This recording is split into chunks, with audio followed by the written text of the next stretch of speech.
আজ আমি আপনাদেরকে নিয়ে যাব ইংল্যান্ডের খুব সুন্দর একটি জায়গায়। জায়গাটির নাম হচ্ছে সাউথ সি। এই মুহূর্তে আমার সামনে বিশাল সমুদ্র, ঠান্ডা হাওয়া আর একদম শান্ত একটা পরিবেশ।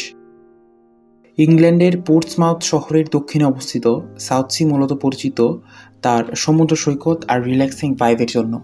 এখানে আসলেই মনটা হালকা হয়ে যায়। এখানে সামনে দেখতে পাচ্ছেন মানুষজন হাঁটছে, কেউ দৌড়াচ্ছে, আবার কেউ চুপচাপ বসে সমুদ্রের ঢেউ দেখছে। এখানে তীরে বসে সাহিত্যের ভাষায় যদি কিছু বলতে চাই তবে সেটা হবে অনেকটা এইরকম: সমুদ্রের ঢেউ, বাতাসের গান, সাউথ সিতে মন পায় শান্তির বান।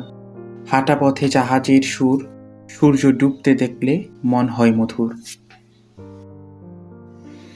প্রিয় দর্শক, এখন আমি আপনাদের দেখাবো আরেকটি সুন্দর জায়গা। সমুদ্র থেকে খুব বেশি দূরে নয়, হাঁটলেই পৌঁছে যাওয়া যায়। এইটার নাম হচ্ছে ক্যানোক লেক।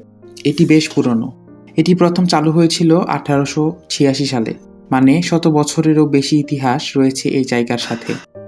এখনও এটি সাউথ সি এলাকার মানুষের কাছে খুব জনপ্রিয়। লেকের দিকে তাকালেই দেখতে পাবেন ছোট ছোট নৌকা, পানির উপর হাঁস আর পাখি। পুরো পরিবেশটাই শান্ত। অনেক পরিবার এখানে বাচ্চাদের নিয়ে আসে।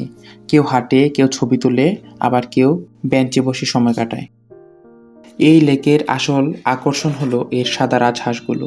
এক ঝাঁক রাজহাঁস যখন ডানা মেলে লেকের স্বচ্ছ পানিতে ভেসে বেড়ায়, তখন পুরো পরিবেশটাই বদলে যায়। সাথে রয়েছে চঞ্চল কাংচিলের উড়াউড়ি। প্রকৃতির এই সহজ সৌন্দর্য আমাদের মনে করিয়ে দেয় কখনো কখনো থামতে হয়, আশেপাশের কোলাহল থেকে নীরবে প্রকৃতিকে অনুভব করতে হয়। সাউথ সি সৈকত আর ক্যানোক লেকের এই মেলবন্ধন পোর্টসমাউথকে অনন্য করে তোলে। তো প্রিয় দর্শক, যদি ভিডিওটি ভালো লেগে থাকে লাইক, সাবস্ক্রাইব এবং শেয়ারের মাধ্যমে আমাদের পাশে থাকতে পারেন। এবং আপনারা কি এরকম ভিডিও আরও দেখতে চান কি না কমেন্ট সেকশনে জানাতে পারেন। ধন্যবাদ।